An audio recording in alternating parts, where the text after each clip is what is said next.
ભુજમાં રાજકોટ ગેમ ઝોનની દુર્ઘટનાની પુનરાવર્તનની ભીતિ.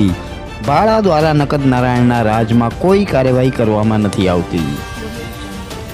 મોટા ભાગે સજામાં આવેલા લાંચિયા અધિકારીઓ મસ્ત મોટી મીઠાઈઓ લઈ નિયમોનું પાલન કરતા નથી. ભુજના લોકો પર જોખમ તોડાયું. ઈમાનદારીની વાતો કરતા લાંચિયા અધિકારીઓ મીડિયાને ઇન્ટરવ્યૂ આપવામાં ડરે છે. કોઈ કાર્યવાહી પણ નથી કરતા. ખૂબ મીઠાઈઓ કમાયા. ભુજમાં અનેક લોકોના જીવ જશે, ત્યારબાદ લાંચિયા અધિકારીઓની ઊંઘ ઉઠશે. અનેક ગેરકાયદેસર મિલકતોને બચાવે છે ભ્રષ્ટ તંત્ર.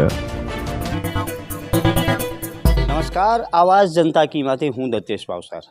આજે આપણે ફરીથી આવ્યા છીએ ભાડાની કચેરીમાં કે જે ભાડાની કચેરીમાં ભ્રષ્ટાચાર ખદબદી રહ્યો છે. આપને ધ્યાનમાં હશે કે જે રાજકોટ ગેમ ઝોનની ઘટના બની હતી એના બાદ ભુજ શહેરમાં એવી 40 પ્રોપર્ટીઓ છે કે જેની ફરિયાદો થયેલી છે અને એના બેઝમેન્ટમાં ગેરકાયદેસર એનો ઉપયોગ ચાલુ છે. એ જે પ્રોપર્ટીઓની ફરિયાદ હોવા છતાં ભાડાએ માત્ર નોટિસો જ ફટકારી છે. નોટિસો ફટકારી અને ભાડાએ સંતોષ માની લીધો છે. પરંતુ આવી જો કોઈ દુર્ઘટના થાય તો એની જવાબદારી કોણ લેશે? એના માટે અમે ભાડાના અધિકારીઓને સંપર્ક કર્યો, પરંતુ ભાડાના અધિકારી કોઈ પણ ઇન્ટરવ્યૂ આપવા માટે રાજી થતા નથી. કેમ કે મોઢામાં ભ્રષ્ટાચારની મોટી મીઠાઈઓ ભરેલી છે, એટલે એ ભાડાના અધિકારીઓ કોઈ પણ કેમેરા સમક્ષ કાંઈ બોલવા માટે રાજી થતા નથી. પરિણામ સ્વરૂપ એવું આવે છે કે જ્યારે આવી દુર્ઘટના બને છે ત્યારે શહેરીજનોનો જ ભોગ લેવામાં આવે છે.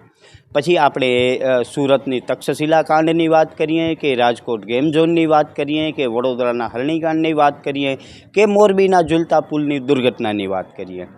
આવી દુર્ઘટનાઓમાં હર હંમેશ સામાન્ય વ્યક્તિઓનો જ મરો થાય છે, પરંતુ આ જે અધિકારીઓ હોય છે, જેને આપણે સાદી ભાષામાં હરામખાયા અધિકારીઓ કહી શકીએ છીએ, આવા અધિકારીઓ મોટી મીઠાઈઓ લઈ અને ચૂપ બેસે છે અને એમની જે સરકારી પવિત્ર ફરજ છે એ પવિત્ર નથી નિભાવતા.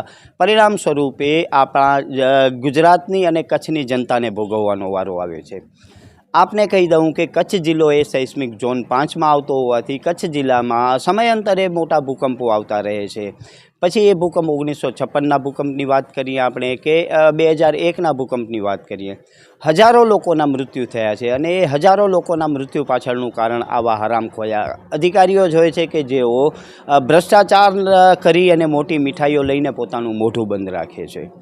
માન્ય અદાલતોમાં જ્યારે આવા કેસો જાય છે ત્યારે અદાલતોએ ખૂબ એમના નાક વાઢેલા છે, પરંતુ આ અધિકારીઓ જેમ તમને કીધું કે હરામખાયા છે, એટલે એ અધિકારીઓના પેટનું પાણી હલતું નથી. અને પરિણામ સ્વરૂપે સમયાંતરે ગુજરાતમાં આવી અનેક ઘટનાઓ બની છે અને આવનારા દિવસોમાં પણ અનેક ઘટનાઓ ઘટશે અને એનામાં હજારો લોકો મૃત્યુ પામશે. ત્યારે પણ આ તંત્ર જાગવાનું નથી.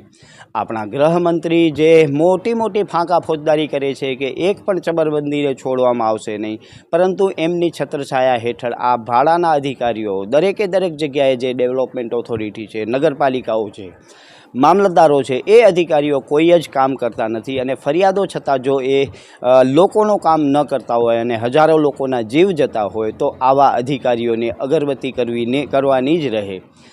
પરંતુ સૌથી મોટો કંટાળો એ છે કે આ અધિકારીઓ અને રાજકારણીઓ બંને સાંઠગાંઠ કરી સામાન્ય જનતાને ઉલ્લુ બનાવીને છેતરે છે, પરંતુ પોતાના ઘરો ભરે છે અને જનતાના જીવ ઉપર જોખમ ઊભું કરે છે. નમસ્કાર, આવાજ જનતા કીમાંથી હું દત્તેશ ભાવસાર.